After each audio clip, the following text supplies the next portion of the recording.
नमस्कार, मैं अनूप कुमार और आपका इस चैनल पे स्वागत है। इस वीडियो में हम लोग बात करेंगे काउंसलिंग में ये गलती ना करें। बात आती है कौन सी गलती? तो ये गलती मतलब बहुत सारी गलतियां हो जाती है जिसे हमें नहीं करना होता है। इस चीज को स्पष्ट करने के लिए आज घटित एक घटना दर्शिता ने हमें कनेक्ट किया था, तो उसको मैं एक कहानी के रूप में आपको 2 मिनट में बताता हूं, फिर इस चीजों को हम लोग स्पष्ट रूप से समझ लेंगे। एक बात मैं आपको ध्यान दिला दूं, चाहे आप किसी भी कोर्स में एडमिशन के लिए आप काउंसलिंग कर रहे हैं तो आपके लिए ये एकदम रियलिस्टिक बात है, आपको ये फॉलो करना ही है। दूसरी बात, अगर आप सीयूटी के स्टूडेंट हैं तो किसी भी वर्ष हैं, अभी तो 2024 चल रहा, 25, 26, 27 कभी भी आप देखें तो इस घटना को आपको ध्यान रखनी है और ये गलती तो हरगिज नहीं करना है।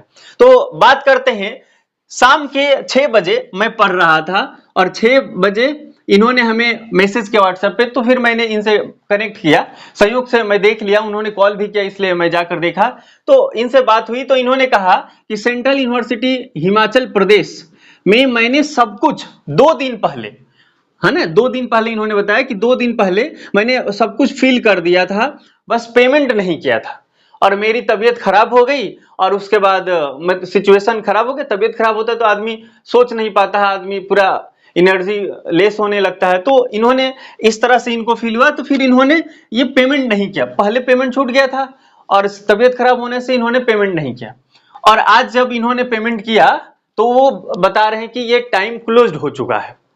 तो फिर वो कह रहे हैं कि क्यों हो गया, है ना, अभी तो 6 ही बज रहा है, लेट तक ले हो। अगर मान लो कि अगर डेट है, अगर 5 मई अगर डेट है, तो नॉर्मली क्या होता है कि 12 बजे बंद करते हैं, 11:59 लिखते हैं, 11:59 PM ऐसा लिखा रहता है, 5 मई, और ये चीजें टाइमिंग दी होती है। जनरली ये होता है, एनटीए जो भी फॉर्म भर रहा था तो उसमें हो रहा था। और 2-3 बार जब डेट एक्सटेंड करते हैं तो 9 PM की बात करते हैं। जैसे 9 PM आ जाता है तो मैं हर किसी को बता देता हूं, जब ये आ जाए तो समझ जाना अब डेट एक्सटेंड होने वाला नहीं है। तो ये चीजें होती है। पर इन्होंने क्या टाइम रखा था? इन्होंने टाइम रखा था 5 PM, है ना, 5 मई 5 PM। और इसके वजह से क्या हुआ कि 6 बजे के करीब में पेमेंट नहीं हो रहा था। इनको ध्यान आया होगा और एक्चुअल में ये चीजें हुई है और इनके साथ ये घटनाएं घटित, और इस वजह से इन्होंने फॉर्म को फिल नहीं कर पाया और ये सेंट्रल यूनिवर्सिटी हिमाचल प्रदेश में फॉर्म फिल करने से चूक गई। और इनका कहना था कि मुझे हर हाल में यहाँ एडमिशन लेना था क्योंकि ये हमारे लिए नजदीक था और अच्छा माहौल था, यहाँ ठंडा ठंडा मौसम रहता है। तो उन्होंने तो इसके लिए बहुत सोचा था, सपने बुन लिया था। तो इस पर हम एक शेर कह सकते हैं ये कि हम तुम्हें याद में रो रो के टब भर दिए और तुम ऐसी बेवफा कि उसमें नहा के चल दिए। तो ये बातें हो सकती है, तो अब क्या ही कर सकते हैं। पर आपको इससे एक सीख मिल रही है, और सीख ये मिल रही है कि जब भी हम किसी भी कोर्स में काउंसलिंग करते हैं तो हमें चीजों को ध्यान ये रखना है कि उसका लास्ट डेट क्या है, लास्ट डेट क्या है। और आप भी हर्षिता ध्यान दो, नेक्स्ट जो भी आपका काउंसलिंग करना है जिस यूनिवर्सिटी में, तो लास्ट डेट आपको ध्यान रखना है। और मैं ये बोल रहा हूं कि लास्ट डे के 2 दिन पहले आपको अपना प्रक्रिया खत्म कर लेनी है। एक बात तो ये हो गई, फर्स्ट इंपॉर्टेंट बात कि आपको गलती नहीं करना है। तो क्या करना है? तो करना यह है कि लास्ट डेट से 2 दिन पहले आपको अपनी काउंसलिंग प्रक्रिया एकदम क्लोज कर लेनी है, पेमेंट वेमेंट सब कुछ कर देना है। ये बात ध्यान से रख के, यानी कि नहीं करने वाली बात यह होगी कि लास्ट डेट के अंतिम दिन करेंगे, ये नहीं करना होता है। हाँ, कभी कभी हो गया, संयोग से तबीयत खराब हो गया, तो अब इनको यही बातें अगर 1-2 घंटा पहले याद आ जाए होती, गलती तो इनकी है ना, क्योंकि यूनिवर्सिटी ने अपने पहले से जारी किया था तो उसकी गलती हम नहीं कह सकते, है ना। हालांकि ये लोग गलत हैं, कम गलत नहीं है, भले अपना सीट खाली रखेंगे लेकिन अभी ये कॉलर खड़ा करके घूम रहे हैं। इनकी सीट खाली रही, पक्का रहेगी। सेंट्रल यूनिवर्सिटी है तो क्या हुआ, सेंट्रल यूनिवर्सिटी हिमाचल प्रदेश है तो क्या हुआ, मैं आपको जानकारी बताऊं, सेंट्रल यूनिवर्सिटी गुजरात 2023 में हम लोग एडमिशन हुआ था, वहां हम लोग गए थे। 2022 में जब सीयूटी का एग्जाम हुआ था और जब हम लोग 23 में वहां गए थे तो वहां एमए इन पॉलिटिकल साइंस में मात्र 2 स्टूडेंट थे और सीट कितना है, 31। ये लोग क्या कर रहे हैं, बस सीट खाली रह गया और उसके बाद नहीं किया। और देखो 2023 में कितना स्टूडेंट है, वहां पे 8 स्टूडेंट है, बाकी सीट खाली रह गया। ये लोग टाइम नहीं देंगे, पहले बंद कर लेंगे सब कुछ। देखो जेएनयू बीएचयू के, देखो जेएनयू अपने टाइम कब रख रहा है, 27 मई रखा है, इन्होंने 25 मई रख दिया है। बीएचयू ने 25 मई रख दिया, दिल्ली यूनिवर्सिटी ने 25 मई रख दिया, और इन लोगों को क्या लग रहा है कि नहीं हम तो 5 मई को खत्म कर लेंगे। पता नहीं ये जाना कहां चाहते हैं, है ना। चढ़ना तो हिमालय चाहते हैं, लेकिन इनका मुंह हिंद महासागर की तरफ है। अब सोचो, ये पता नहीं क्या है, इतनी जल्दी जल्दी खत्म कर रहे हैं, है ना। बहरहाल आपको करना क्या है, लास्ट डेट से 2 दिन पहले आपको प्रक्रिया खत्म करनी है। और एक चीज मैं सबसे इंपॉर्टेंट आपको बता रहा हूं कि जिस दिन कोई चीजें काउंसलिंग स्टार्ट होती है, साइट उस दिन अपडेट होते रहते हैं। 1-2 दिन तक लिए आपको एकदम काम नहीं करना चाहिए, क्योंकि जनरली अगर कोई काउंसलिंग होता है तो 10 दिन, 12 दिन, 15 दिन का आपको टाइम मिलता ही मिलता है, ये मिनिमम है। इन्होंने अगर 5 को खत्म किया है तो इन्होंने 22 को स्टार्ट किया था, तो आप देख सकते हैं इसमें बीच में डिस्टेंस कितना है। तो जब भी आप काउंसलिंग करने जाएं तो जब डेट स्टार्ट हो जाए, स्टार्टिंग के बाद जब डेट स्टार्ट हो जाए तो स्टार्ट के बाद 2 दिन बाद आप काउंसलिंग करें, शुरू करें, क्योंकि साइट अपडेट होती है। अभी तो जेएनयू के जो भी है उसमें ईमेल ओटीपी प्रॉब्लम हो रहा है, वेरीफाई नहीं हो पा रहा।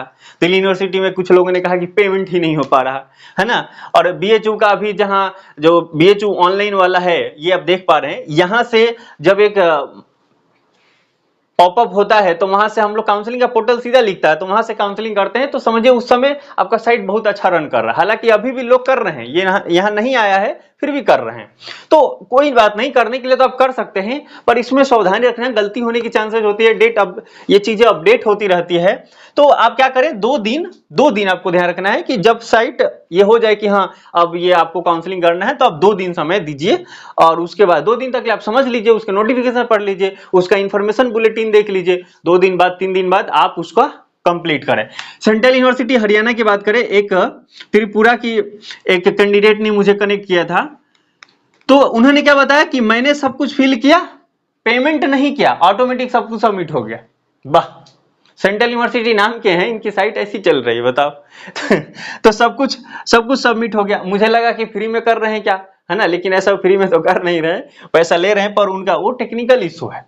तो अगर आपके साथ ऐसी कुछ घटनाएं घट जाती है तो आप एक बार परेशान ना हो जाए, क्या करें, रिफ्रेश करें, लॉग आउट करें। अगर उसके बाद जैसा का तैसा रह रहा है तो आप 1-2 दिन वेट कर लें, यही आपको करना पड़ेगा। इसीलिए मैं आपको बोल रहा हूं कि 2 दिन पहले आपको ये करें। और कोई भी अगर आपको परेशानी हो रही है तो उस यूनिवर्सिटी का हेल्पलाइन नंबर होता है, हेल्पलाइन नंबर होता है। आप अपने भैया, काका, अंकल, सर को परेशान करने से ज्यादा अच्छा है आप यूनिवर्सिटी के हेल्पलाइन नंबर पर फोन करें। होता है कुछ लोग ऐसे होते हैं, कुछ यूनिवर्सिटी जो पता नहीं वो क्या चाहती है, उनको कितना भी फोन करो उठाएंगे नहीं।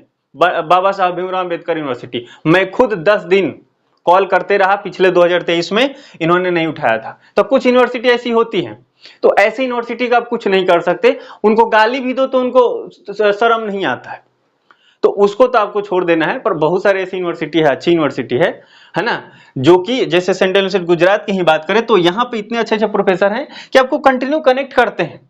आपका यहाँ नाम आ जाएगा तो आपको बताएंगे भी, वहां आप जाएंगे तो बहुत अच्छा बिहेव भी करते हैं, बहुत एक्चुअल में वो मैन काइंड है, उन्हें अच्छा व्यवहार है, तो आपको ये बताएंगे भी, सूचित भी करेंगे। आप फोन करेंगे तो वो रिस्पॉन्स भी करेंगे। लेकिन कुछ यूनिवर्सिटी है जो कि उनको कोई फर्क नहीं पड़ता, तो ऐसे यूनिवर्सिटी से सावधान, 2-4 दिन पहले ही भर लो, है ना। और ज्यादा ये करना है, अधिकांश यूनिवर्सिटी हेल्पलाइन नंबर देती है और रिस्पॉन्स करती है, तो आप जो भी प्रॉब्लम होता है आप यहाँ करें, है ना।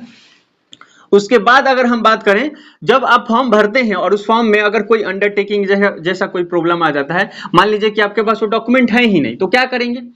तो अगर आपके पास समय है, जैसे जेएनयू बीएचयू की बात करें तो 1-1 महीना समय दे रहे हैं, तो आपको पता चल गया कि ये चीजें जैसे मैं बताया, उन्होंने कहा 2 दिन में आपको चेक करना है क्या क्या लग रहा है। आप बनवा सकते हैं वो डॉक्यूमेंट तो भरें, बनवा लें, और उसके बाद सही फिल करें, जितना हो सकता है सही भरने की कोशिश करें। लेकिन अगर कुछ चीजें गलती हो जाए तो इसमें परेशान होने की बात नहीं है, क्योंकि पिछले साल 8 लाख लोगों ने फॉर्म भरा था, एक भी फॉर्म रिजेक्ट नहीं हुआ, तो काहे परेशान हो रहे हो यार। इसका मतलब रिजेक्ट आपका भी नहीं होगा, थोड़ा मोड़ा ह्यूमन एरर होते हैं, उससे कोई दिक्कत नहीं होती है। आपको क्या करना है, आपका जो नाम है वो सही भरना है, आपका जेंडर है एकदम वो सही भरना है। अब जेंडर ही गलत हो जाए तो कैसे होगा, गड़बड़ हो जाएगा। उसके बाद आप किस कैटेगरी से हैं वो आपको सही भरना है। ये सब चीजें सही सही भरेंगे, आपका हर चीज अच्छा हो जाएगा। और इतना ही डेटा से वो एल्गोरिदम लगाते हैं और आपके कट ऑफ तैयार हो जाते हैं। ये सब चीजें तो फिल कराते हैं ताकि आपको एक मैसेज देते हैं कि भाई जब आना वेरिफिकेशन में तो ये चीज हम लेंगे। जब दिल्ली यूनिवर्सिटी का आप फिल कर रहे हैं तो उसमें वो कह रहे हैं कि 1 अप्रैल के बाद का हमें ईडब्ल्यूएस चाहिए, 1 अप्रैल के बाद का ओबीसी एनसीएल चाहिए। क्या मतलब हुआ इसका? क्योंकि अब वहां जाएंगे तो वो चाहिए उनको। अब बहुत सारे लोग तो कंफ्यूजन में रहते हैं, नहीं हम तो इसी साल बनवाए थे, अभी ये लग जाएगा, हो जाएगा। उनको समझाओ, उसके बाद भी कहते हैं अरे इस पे तो 1 साल लिखा हुआ है वैलिडिटी, तो अब कौन उनसे पर, तो पहले ही बोल दिया है। जब आप काउंसलिंग करेंगे तब वो बोल रहे हैं कि 1 अप्रैल के बाद का चाहिए, तो आपको बनवाने पड़ेंगे। तो एक मैसेज है, आपको वो करना है ना। उसके बाद अगर आपके पास वो नहीं है, डॉक्यूमेंट नहीं बना पा रहे हैं, मार्कशीट है, माइग्रेशन आपके पास नहीं, एग्जाम अगर खत्म नहीं हुआ है, आपका लास्ट सेमेस्टर का एग्जाम चल रहा है, तो अंडरटेकिंग फिल करना है। तो यूनिवर्सिटी के जो नोटिफिकेशन आते हैं, इंफॉर्मेशन बुलेटिन हो या उसके नोटिफिकेशन हो, आप उसमें जाकर देखेंगे तो अंडरटेकिंग की व्यवस्था होती है। माइग्रेशन का अंडरटेकिंग हो, कैटेगरी का अंडरटेकिंग हो, हर चीज का अंडरटेकिंग वो दिए रहते हैं। बस उसका प्रिंट निकलवाना है और प्रिंट लिखवाने के बाद उसमें पेन से भरना है, जो खाली बॉक्स है नीचे साइन करना है, फोटो खींचना है और जितने केबी में कह रहे हैं उसको कंप्रेस करके और उसके बाद अपलोड कर देना, हो गया काम। अगर आप ये भी नहीं कर सकते, मस्त एक कंप्यूटर का पेज निकालिए। कंप्यूटर का पेज नहीं निकाल सकते, आपके पास व्हाइट पेपर होगा, वो निकालो, उसके बाद लिख दो, है ना, जैसे एप्लीकेशन लिखते हैं। जो बातें आपके पास, जो क्यूरी है, जो आपको दिक्कत है, वो आप एकदम लिख दो। और उसके बाद जैसे कि मेरे पास माइग्रेशन नहीं है, अभी एग्जाम चल रहा है, ये लास्ट सेमेस्टर चल रहा है, हमारे पास मार्कशीट नहीं है, तो ये चीजें आप लिखो, है ना। और ये कहो कि वेरिफिकेशन में मैं ये चीजें उपलब्ध करा दूंगा या करा दूंगी, और उसके बाद नीचे आप अपना साइन कर दो, डेट लिख दो, फोटो खींचो, अपलोड कर दो, कोई दिक्कत नहीं है। रिजेक्ट नहीं होगा, क्योंकि वो भी इंसान ही है, उनको समझ है कि हाँ ये बातें लिखी गई है। उन्होंने जो एक फॉर्मेट दिया है, वो एक फॉर्मेट दिया है कि समझ आए और आपको ज्यादा परेशानी, हवा में आप क्या सोचेंगे। इससे अच्छा कि उन्होंने एक फॉर्मेट दे दिया, बहुत सारी चीजें लिख दिया और आपको आसान है कि प्रिंट निकालो, अपना नाम भरो, डेट कब तक आप कर सकते हो, ये जो जो चीजें हैं, आप किस में एडमिशन लेना चाहते हो, किस सब्जेक्ट के हो, तो वो सब चीजें भरवा देते हैं। तो अच्छी बात है वो। तो ये आपका अंडरटेकिंग वाला प्रॉब्लम सॉल्व हो गया। तो आपको ऐसे करना है। और चीजें क्या ध्यान रखनी है, और चीजें आपको ध्यान रखना है, जब आपने सब कुछ फिल कर दिया और फाइनल सबमिट करने से पहले आप उसको एक बार रिव्यू कर लीजिए। और रिव्यू करते समय आपको ध्यान देना ही देना है कि क्या कुछ मिस्टेक तो नहीं है, उस चीजों को करिए। अगर कुछ दिक्कत है तो आप उसमें एडिट कर सकते हैं। फाइनल सबमिट हो जाएगा तो अब आप उसमें एडिट नहीं कर सकते। वो अगर करेक्शन का डेट देंगे कि आप फलाने डेट पर करेक्शन कर सकते हैं, तब तक आपके पास माइंड में हौच-पौच चलते रहेगा, कुछ भी अच्छा से नहीं कर पाएंगे। इसलिए आप रिव्यू बढ़िया से कर लें और उसके बाद उसका फाइनल सबमिट कर दें। जब सबमिट हो जाए तो उसके बाद 1 दिन बाद आपकी इच्छा होगी तो आप एक बार लॉगिन करके देख लें, सब ठीक है तो सब ठीक है। उसके बाद आपको बहुत लॉगिन करने की जरूरत नहीं है। दूसरी बात, जब लास्ट डेट आ जाए कि हाँ अब इस यूनिवर्सिटी का, जैसे जेएनयू की ही बात कर ले, 27 मई लास्ट डेट है, तो आप क्या करें, 25 को या 26 को एक बार लॉगिन करके देख लें कि मेरा जो चीजें है वो सब ठीक है ना। उसमें अंदर जा जाके घुस घुस के नहीं देखना, एक बार देखिए। अगर कुछ भी उसमें गलती होगा ना तो उस पर एक पॉइंट आपको दिख जाएगा, पता चल जाएगा कि हाँ इसमें कुछ नया पॉइंट आया, तो उसको क्लिक करके देख लीजिए, है ना, अगर कुछ दिक्कत है तो। लेकिन अगर सब चीज ठीक है, जैसे आपने सब कुछ सबमिट किया था उस तरह से पोर्टल दिख रहा है, तो आप उसको आराम से रहने दें।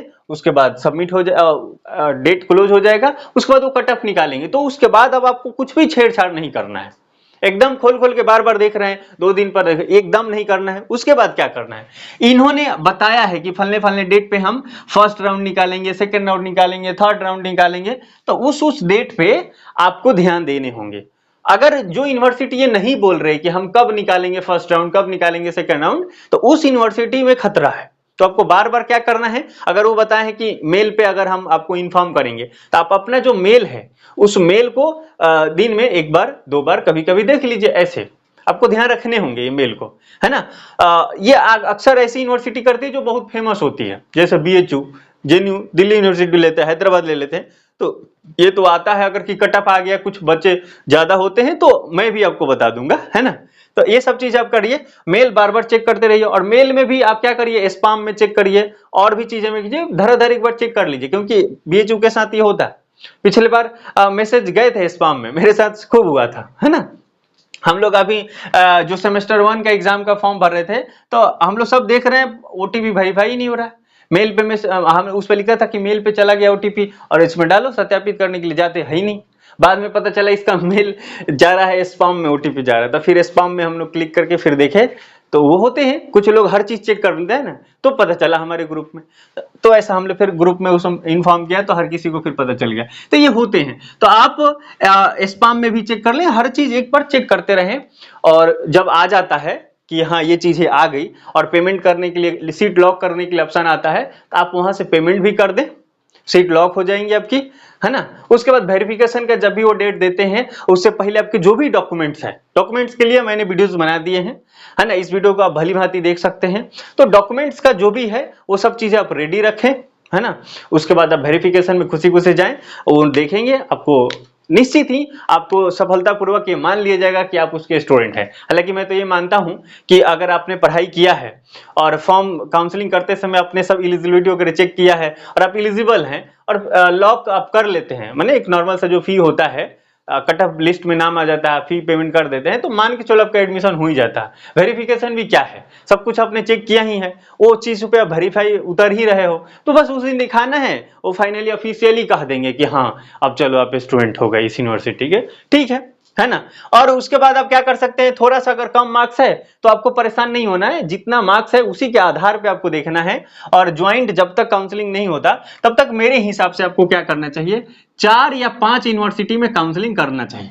तो गलती क्या नहीं करना है, इसमें हम इस पॉइंट को जोड़ सकते हैं, 5वां पॉइंट में। अब 13 14 15 यूनिवर्सिटी आपको काउंसलिंग नहीं करना। एक जब मैंने नंबर शेयर किया तो उन्होंने हमें फोन किया, है ना, आप ही की तरह वो होंगे, नाम तो मुझे ध्यान नहीं आ रहा, उन्होंने फोन किया और क्या बताया कि सर मैंने तेरे यूनिवर्सिटी में काउंसलिंग कर दिया है, मैं चाह रहा हूं कि आप बताइए 14वां में मैं करूंगा। फोन रखो यार है ना, तो ये नहीं करना है। तो आपको क्या करना, इतने पैसा बहाने की क्या जरूरत है, आप नंबर देखिए आपका नंबर कितना है, उसी के आधार पे आप हायरार्की सिस्टम में फिल करिए, 4 से 5 कीजिएगा, आपका हो जाएगा। मैं तो 4 किया था तो 3 में मेरा आ गया था, ऐसा होता है ना।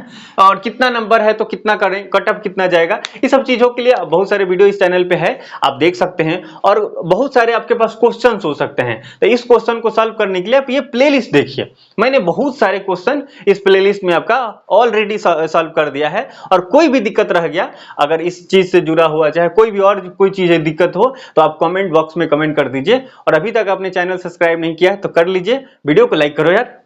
मिलते हैं अगले वीडियो में किसी इंफॉर्मेटिव टॉपिक के साथ। जय हिंद, जय भारत।